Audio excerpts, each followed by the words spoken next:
जय हिंद दोस्तों, आप सभी का स्वागत है आपके अपने YouTube चैनल लर्नर्स हब पे। आज की इस वीडियो में हम लोग डिस्कस करने वाले हैं संविधान के निर्माण से संबंधित महत्वपूर्ण प्रश्न और उत्तर, जो आने वाले कॉम्पिटिटिव एग्ज़ाम के लिए बहुत ही महत्वपूर्ण है। हमारा पहला क्वेश्चन है, संविधान सभा का गठन कब हुआ था? संविधान सभा का गठन नवंबर 1946 में हुआ था। अगर बात करें इसके हिस्टोरिकल बैकग्राउंड की, संविधान सभा के बारे में सबसे प्रथम जो चर्चा हुआ था 1895 में बाल गंगाधर तिलक द्वारा किया गया था। दूसरा चर्चा 1922 में हमारे राष्ट्रपिता महात्मा गांधी द्वारा किया गया था। तीसरा चर्चा 1934 में एम एन राय द्वारा किया गया था। हमारा नेक्स्ट क्वेश्चन है, संविधान सभा को किसने मूर्त रूप प्रदान किया था? तो एम एन राय जी थे जिन्होंने संविधान सभा को मूर्त रूप प्रदान किए थे।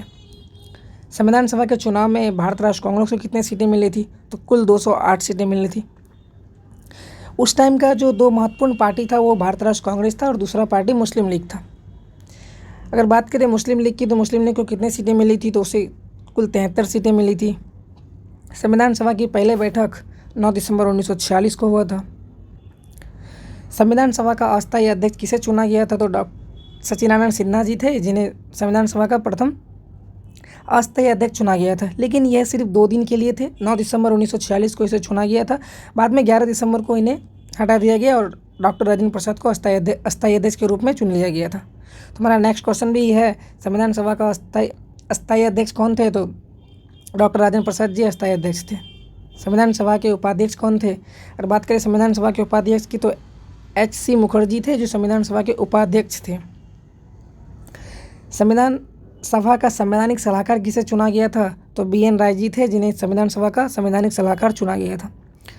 वर्ष 1946 में संविधान में उद्देश्य प्रस्ताव पेश किया गया था, जो किसके द्वारा पेश किया गया था? तो पंडित जवाहरलाल नेहरू उद्देश्य प्रस्ताव को लेकर आए थे।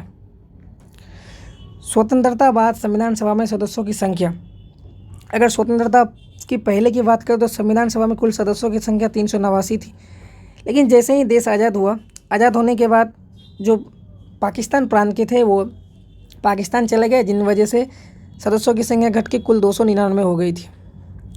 भारत संविधान में राष्ट्रध्वज को कब अपनाया गया? तो 22 जुलाई 1947 को राष्ट्रध्वज को भारत संविधान ने अपना लिया था। हमारा अगला क्वेश्चन है, भारत संविधान में राष्ट्रगान को कब अपनाया गया था? तो राष्ट्रगान को 24 जनवरी 1950 ईस्वी को अपनाया गया था। भारत संविधान में राष्ट्रगीत को कब अपनाया गया था? तो ये भी 24 जनवरी 1950 को ही अपनाया गया था। साथ साथ डॉक्टर राजेंद्र प्रसाद को भारत के पहले राष्ट्रपति के रूप में 24 जनवरी 1950 को ही चुना गया था। संविधान सभा की अंतिम बैठक भी 24 जनवरी 1950 को हुआ था। इसका मतलब हम लोगों का 3 क्वेश्चन ऐसा है जो सबका सिमिलर आंसर है। एक ही आंसर 4 क्वेश्चन में हम लोग लिख सकते हैं और वही सही आंसर है। भारत संविधान बनने में कितना समय लगा था? जो बहुत ही आसान क्वेश्चन है। तो इसमें 2 वर्ष 11 माह 18 दिन का समय लगा था। अगला क्वेश्चन है, संविधान निर्माण में कितने रुपए का खर्च आया था? तो बात करें संविधान निर्माण के खर्च के बारे में, तो उस टाइम कुल 64 लाख रुपए का खर्च आया था। ये समय था 1949 का समय था, जिसमें 64 लाख का खर्च आया था और 26 जनवरी 1949 को इसे पूरी तरह से लागू कर दिया गया। संविधान सभा में संघ समिति के अध्यक्ष की बात करें तो जवाहरलाल नेहरू जो थे वो संघ समिति के भी अध्यक्ष थे। संविधान सभा में संविधान समिति के अध्यक्ष भी डॉक्टर जवाहरलाल नेहरू ही थे। बात करें संविधान सभा के प्रांत समिति का अध्यक्ष, तो प्रांत समिति का अध्यक्ष सरदार पटेल जी को चुना गया था। सरदार पटेल भारत के पहले गृह मंत्री भी थे। संविधान सभा में प्रारूप समिति के अध्यक्ष की बात करें तो डॉक्टर भीमराव अम्बेडकर प्रारूप समिति के पहले अध्यक्ष थे। संविधान सभा के मौलिक अधिकारों का जो अध्यक्ष चुना गया था वो सरदार पटेल को ही चुना गया था। संविधान सभा के मौलिक उप समिति के अध्यक्ष जे.बी. कृपलानी थे। संविधान सभा के अल्पसंख्यक समिति के अध्यक्ष H.C. मुखर्जी थे। संविधान सभा के संचालन समिति का जो अध्यक्ष था वो डॉक्टर राजेंद्र प्रसाद जी थे।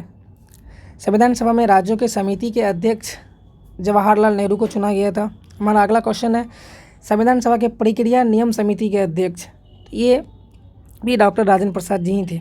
संविधान सभा के कार्य संबंधी समिति के अध्यक्ष मावलंकर जी थे। संविधान सभा के कार्य संचालन समिति का अगर अध्यक्ष की बात करें तो ये K.M. मुंशी जी थे। अब जो हम लोग क्वेश्चन जो डिस्कस करने वाले हैं सभी संविधान सभा के अध्यक्ष से ही रिलेटेड क्वेश्चन है, इसलिए इसे ध्यान से देखें।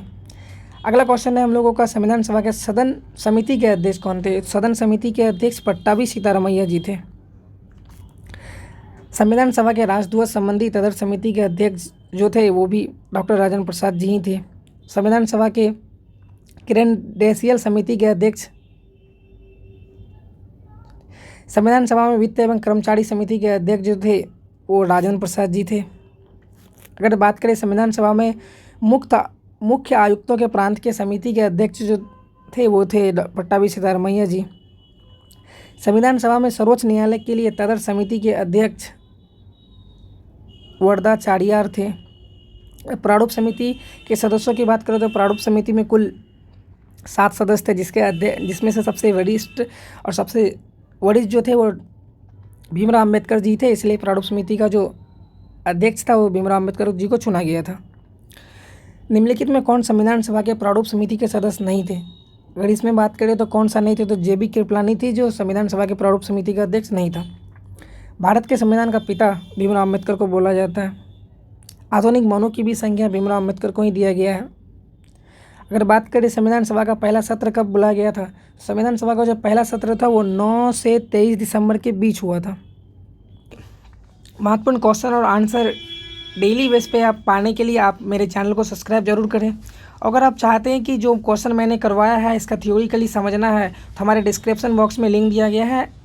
इस क्वेश्चन आंसर का जो थ्योरिकली है हमारे अभिमन्यु सर बहुत अच्छे तरह से समझाए भी हैं, आप उसे जाके देख सकते हैं। फिलहाल के लिए हमारे चैनल को सब्सक्राइब कर दें ताकि नेक्स्ट वीडियो जब भी मैं अपलोड करूँ तो आप तक बहुत ही जल्द पहुँच सके।